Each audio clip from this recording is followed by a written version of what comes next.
தாய் தமிழ் உறவுகளுக்கு வணக்கம். புனித செபஸ்தியார் உடலில் எய்தப்பட்ட 7 அம்புகளும் 7 குழந்தைகளாக பிறந்த அதிசயம் என்ற தலைப்பில் இந்த காணொளியை காண்கிறோம். புனித செபஸ்தியார் ரோம். இவர் வேத சாட்சியாக மரித்தவர். இவரை மரத்தில் கட்டி வைத்து அம்புகளால் அவருடைய உடலை துளைத்தனர். 7 அம்புகள் அவருடைய உடலை துளைத்தன. அந்த 7 அம்புகளும் 7 குழந்தைகளாக பிறந்தன. இந்த ஒரு செய்தியை நாம் பார்க்கிறோம். தஞ்சாவூர் மாவட்டத்தில் மருதம்மாள் என்ற ஒரு ஏழை கைம்பெண் வாழ்ந்து வந்தார். அவருக்கு ஒரு மகன் இருந்தார்.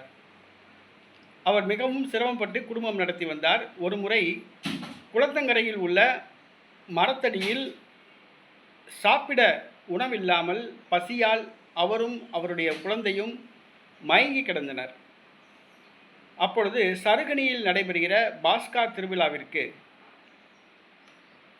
கலந்து கொள்வதற்காக பக்தர்கள் பாத யாத்திரையாக தஞ்சாவூர் மாவட்டத்திலிருந்து வந்தார்கள். வந்தவர்கள் இந்த குளத்தங்கரையில் உள்ள மரத்தடியில் இந்த மருதம்மாளும் அவருடைய மகனும் பசியால் மயங்கி கிடப்பதை பார்த்து உணவு கொடுத்து காப்பாற்றுகிறார்கள். தங்களுடன் அழைத்து செல்கிறார்கள். மருதம்மாளும் அவர்களோடு செல்கிறார். அப்படி செல்லும் பொழுது தன்னுடைய மகனை கூட்டத்தில் தொலைத்து விடுகிறார். அந்த திருவிழா முடிந்து திரும்பும் பொழுது அந்த ஊர் மக்கள் பிச்சைமாலை மருதம்மாளை தன்னுடைய ஊருக்கு அழைக்கிறார்கள். என்னுடைய மகன் இருந்தால்தான் வருவேன், இல்லாவிட்டால் வரமாட்டேன் என்று கூறுகிறார். மருதம்மாள் அங்கேயே தங்கிவிடுகிறார். ஆனால் காணாமல் போன அந்த குழந்தை ஒரு இடத்திலே அழுது கொண்டிருந்ததை பார்த்த முதியவர் பங்கு தந்தையிடம் கொண்டு வந்து குழந்தையை ஒப்படைக்கிறார். குழந்தையை கண்ட அந்த மருதம்மாள் மிகுந்த மகிழ்ச்சி அடைந்து அந்த ஆலயத்திலேயே தங்கிவிடுகிறார். பங்கு தந்தையிடம் தனக்கு ஆலயத்தில் ஏதாவது ஒரு வேலை போட்டு கொடுத்தால் பிழைத்துக் கொள்வேன் என்று கூறுகிறார். அந்த ஆலய வளாகத்தை துப்புரவு தொழில் செய்வது, ஜபங்கள் சொல்வது ஆகிய பணிகளுக்கு அந்த மருதம்மாளை நியமிக்கிறார். மருதம்மாள் கிறிஸ்தவத்தை தழுவுகிறார். தன்னுடைய பெயரை பிச்சையம்மாள் என்றும் தன்னுடைய மகனுக்கு சவரிமுத்து என்றும் பெயர் சூட்டி கிறிஸ்தவ முறைப்படி தன்னுடைய வாழ்க்கையை நடத்தி வருகிறார். ஒரு முறை தன்னுடைய சொந்த ஊருக்கு பிச்சைம்மாள் தன்னுடைய மகனை அழைத்து கொண்டு செல்கிறார். சவரிமுத்து பாடல்கள் பாடுவதில் மிகுந்த திறமை மிக்கவர். அவர்கள் நடந்து வரும்பொழுது பாடல்கள் பாடிக்கொண்டே வருகிறார். அப்பொழுது அந்த பாதையில் நடந்து வந்த ஒரு கோடீஸ்வரர், ஒரு செல்வந்தர் அந்த பாடல்களால் மயங்கி போகிறார். அந்த சவரிமுத்துவை அழைத்து தன்னுடைய வீட்டுக்கு அழைத்து செல்கிறார். அந்த பாடல்களை கேட்டு கேட்டு அவர் மகிழ்ந்தார். தன்னுடைய வீட்டிலே ஆடு மாடுகள் மேய்ப்பதற்கு அந்த பணிக்கு அவர்களை நியமித்தார். சவரிமுத்துவும் அங்கே தங்கி அந்த செல்வந்தருடைய ஆடு மாடுகளை மேய்த்தார். குளத்தரையில் கம்மாயறையில் ஆடுகளை மேய்த்து கொண்டிருக்கும் பொழுது சற்று மரத்து நிழலில் அவர் தூங்கி ஓய்வெடுப்பது வழக்கம். அவ்வாறு சவரிமுத்து ஒரு முறை தூங்கி கொண்டிருந்த பொழுது புனித செபஸ்தியார் கனவிலே வருகிறார். ஆனால் இவரை பொருட்படுத்தவில்லை. 2வது முறையும் கனவில் வருகிறார், பொருட்படுத்தவில்லை. 3வது முறையும் புனித செபஸ்தியார் கனவில் தோன்றி, நான் புனிதர் செபஸ்தியார், இந்த மரத்தடியில் எனக்கு ஒரு கோயில் கட்ட வேண்டும் என்று செபஸ்தியார் கூறுகிறார்.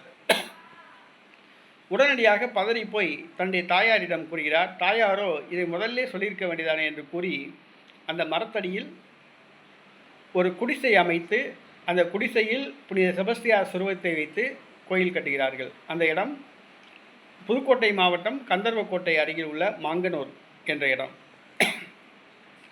அந்த செபஸ்தியார் கோயில் நாளடைவில் பிரபலமாகிறது. ஊர் மக்களால் இவர்கள் அன்பு செய்யப்படுகிறார்கள். இந்த பிச்சைமாலும் அவருடைய மகனும் இந்த கோயில் கட்டுவதற்காக நிதி திரட்ட ஆரம்பிக்கிறார்கள்.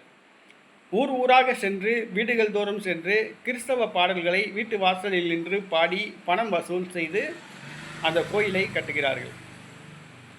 நாளடைவில் பிச்சைமால் தன்னுடைய மகனுக்கு திருமணம் செய்து வைத்து விடுகிறார். திருமணம் செய்து வைத்த பின்பு 7 குழந்தைகள் சவரிமுத்துவுக்கு பிறக்கின்றன. 7 குழந்தைகள். இந்த கோயில் தற்பொழுது மிகவும் பிரபலமான ஒரு மிகப்பெரிய கோயிலாக எடுத்து கட்டப்பட்டுள்ளது. இது புதுக்கோட்டை மாவட்டம் கந்தர்வக்கோட்டை அருகிலே மாங்கனூர் என்ற ஒரு இடத்தில் உள்ள ஆலயம், புனித செபஸ்தியார் ஆலயம். புனித செபஸ்தியார் அந்த சவரிமுத்துவுக்கு காட்சி கொடுத்து அதனால் இந்த கோயில் கட்டப்பட்டது. அவருக்கு திருமணமாகி 7 குழந்தைகள் பிறந்தன. இன்றும் அந்த ஊர் மக்கள் விசுவசிப்பது என்னவென்று சொன்னால், புனித செபஸ்தியார் உடலில் எய்யப்பட்ட 7 அம்புகள் தான் 7 குழந்தைகளாக பிறந்துள்ளன என்று நம்புகிறார்கள். புனித செபஸ்தியார் உடலில் எய்யப்பட்ட 7 அம்புகள் தான் அந்த சவரிமுத்துவுக்கு 7 குழந்தைகளாக பிறந்துள்ளன என்று இன்றும் விசுவசிக்கிறார்கள். அந்த 7 குழந்தைகளுடைய வாரிசுகள் தான் இன்றைக்கும் அந்த புனித செபஸ்தியார் ஆலயத்தை நிர்வகித்து வருகிறார்கள். ஈஸ்டருக்கு அடுத்த வாரம் அங்கே திருவிழா நடைபெறுகிறது. மேலும் அந்த ஆலயத்தில் அநேக அற்புதங்கள் நடைபெறுகின்றன. புதுக்கோட்டை மாவட்டம் கந்தர்வக்கோட்டை அருகே உள்ள மாங்குனூர் என்ற கிராமம். ஆக அந்த புனித செபஸ்தியார் காட்சி கொடுத்த இடம். அங்கே போய் கிறிஸ்தவர்கள் செல்வதற்கு வாய்ப்பு இருந்தால் சென்று ஜெபித்து புனித செபஸ்தியாருடைய அருளையும் ஆசீர்வாதத்தையும் பெற்று செல்லவும்.